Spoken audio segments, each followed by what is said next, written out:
राजस्थान में कोरोना इलाज के लिए लोगों को सरकार की बड़ी सौगात, निजी अस्पतालों के लिए रेट की गई तय। अब आसान होगा इलाज। बेरोजगार युवाओं को मिल सकती है गहलोत सरकार की बड़ी राहत। प्रदेश में खत्म हो सकता है बाहरी राज्यों के अभ्यर्थियों का कोटा। चल रहा मंथन। मासूम बच्चे ने भुगती मां के प्रेमी से सजा। रोटी के बदले शरीर पर दागता था सिगरेट। अब महफूज हाथों में पहुंचा बच्चा। भारत चीन सीमा पर सेना अध्यक्ष का दौरा जारी। आज दूसरे दिन भी देखे हालात, अधिकारियों से की बातचीत। और एक लड़की की जिद के आगे झुका रेल विभाग। अकेली लड़की के लिए चलानी पड़ी ट्रेन। रूट बदलकर पहुंचाया रांची। नमस्कार, देश प्रदेश की तमाम अहम खबरों के न्यूज बुलेटिन एट 7 PM में मैं हूं आपके साथ प्रदीप आजाद। और आइए विस्तार से नजर डालते हैं उन खबरों पर जो सुर्खियों में रही। कोरोना के इलाज के नाम पर वसूली जा रहे भारी भरकम शुल्क की खबरों के बीच अब राजस्थान सरकार ने निजी अस्पतालों में इलाज की दरें तय कर दी है। गहलोत सरकार ने अस्पतालों को 2 हिस्सों में बांटकर इलाज की दरें तय की है। इन दोनों ही श्रेणी के अस्पतालों में मरीजों को 3 श्रेणियों मॉडरेट, सीवियर और वेरी सीवियर मरीजों की श्रेणी में बांटा गया है। इन दरों के तहत अब प्रदेश में 5,000 से लेकर 9,900 रुपए तक में कोरोना का इलाज हो सकेगा। मध्य प्रदेश के बाद अब राजस्थान में भी सरकारी नौकरी की आस लगाए बैठे युवाओं को तोहफा मिल सकता है। दरअसल गहलोत सरकार सरकारी नौकरी में बाहरी राज्यों के अभ्यर्थियों का कोटा जल्द खत्म कर सकती है।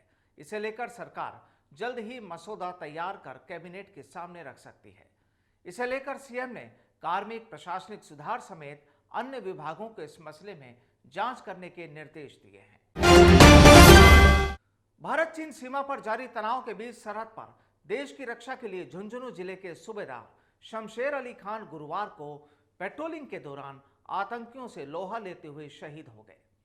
शहीद शमशेर अली खान का पार्थिव शरीर शुक्रवार रात तक उनके पैतृक गांव झुंझुनू के गुड़ागोड़जी के पास बामलास पंचायत के हुकुमपुरा पहुंचेगा, जिसके बाद कल यानी शनिवार को उनके पार्थिव देहों को सुपुर्दे खाक किया जाएगा। वहीं शहीद शमशेर अली खान को जयपुर एयरपोर्ट पर गार्ड ऑफ ऑनर दिया गया। बता दें कि शहीद शमशेर अली खान का परिवार 4 पीढ़ियों से देश की सेवा में लगा हुआ है और 5वीं पीढ़ी भी सेना में जाने को तैयार है। खबर श्री गंगानगर से है, जहां एक मां अपने बच्चे के लिए मुसीबत बन गई और उसका प्रेमी इस पूरी करतूत को अंजाम देता रहा। दरअसल ये महिला अपने प्रेमी के साथ रहने लगी और प्रेमी उस 10 साल के मासूम बच्चे के साथ दिल दहलाने वाली घटनाओं को अंजाम देता रहा। बच्चे से प्रेमी ने न केवल घर और खेत का काम कराया, बल्कि मासूम बच्चा जितनी रोटी खाता उतनी बार उसके शरीर पर सिगरेट से घाव करता। प्रेमी युवक के अत्याचार में उस बच्चे की मां ने भी मौन स्वीकृति दे दी थी, जिस वजह से बच्चा इतना ज्यादा खौफ में रहा कि अपने ऊपर हो रहे इस निर्मम अत्याचार का विरोध तक नहीं कर पाया।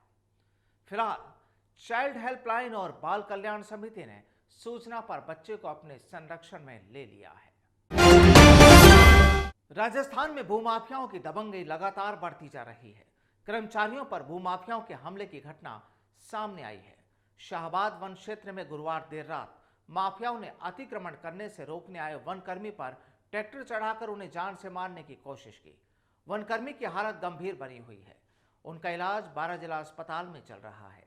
वहीं वारदात को अंजाम देने के बाद ट्रैक्टर चालक और उसके साथी मौके से फरार हो गए। हालांकि ट्रैक्टर को जब्त कर लिया गया है। इससे पहले भी अलवर जिले में भी बजरी माफियाओं ने होमगार्ड के एक जवान पर ट्रैक्टर चढ़ाकर उसकी हत्या कर दी थी। राजधानी जयपुर के राजनोता गांव के पास रास्ते में 2 लोगों से मारपीट कर लूटपाट का मामला सामने आया है।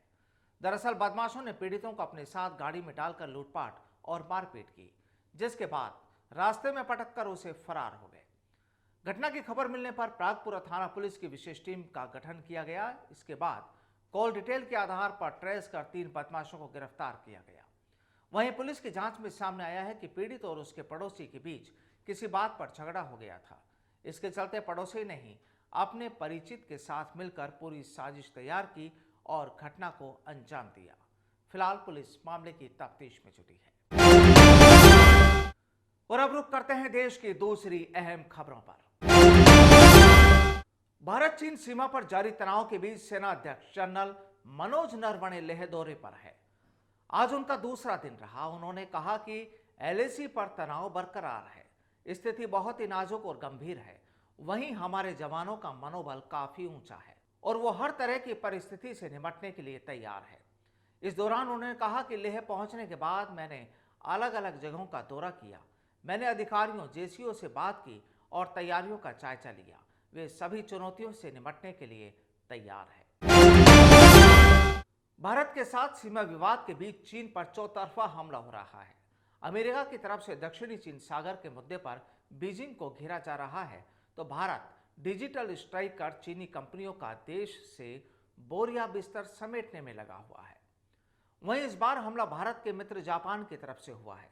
जापान ने कहा कि वह उन जापानी कंपनियों को सब्सिडी प्रदान करेगा जो चीन के बजाय आसियान देशों में अपने सामान को तैयार करेंगी। साथ ही जापान ने भारत और बांग्लादेश को भी इस सूची में शामिल किया है, जहां जापानी कंपनियां अपने उत्पाद तैयार कर सकती है। इस तरह जापान के इस फैसले से दोनों देशों को खासा लाभ होगा। प्रधानमंत्री नरेंद्र मोदी ने आज हैदराबाद में देश के युवा आईपीएस अधिकारियों को संबोधित किया। सरदार वल्लभ भाई पटेल नेशनल पुलिस एकेडमी की दीक्षांत परेड में पीएम मोदी वीडियो कॉन्फ्रेंसिंग के जरिए जुड़े। इस दौरान प्रधानमंत्री ने युवा अधिकारियों से उनके करियर को लेकर कई अहम बातें की। कोरोना महामारी का जिक्र करते हुए उन्होंने कहा कि कोरोना काल में पुलिस के अच्छे कार्यों की बदौलत जनता के मन में खाकी वर्दी की एक बेहतर तस्वीर बनी है। इसलिए ये बहुत खास बात है कि आपको अपनी वर्दी के फायदे की बजाय अपनी वर्दी पर गर्व होना चाहिए। और चलिए अब आपको एक उस खबर से रूबरू कराते हैं जो आपको हैरान कर देगी। दरअसल एक युवती की जिद के आगे रेलवे को झुकना पड़ा और इकलौती सवारी के लिए राजधानी एक्सप्रेस ट्रेन चलानी पड़ी। ये लड़की करीब 535 किलोमीटर का सफर तय कर रात करीब 2 बजे रांची पहुंची। दरअसल झारखंड में चल रहे टाना भगतों के आंदोलन के चलते डाल्टनगंज स्टेशन पर राजधानी एक्सप्रेस फंस गई।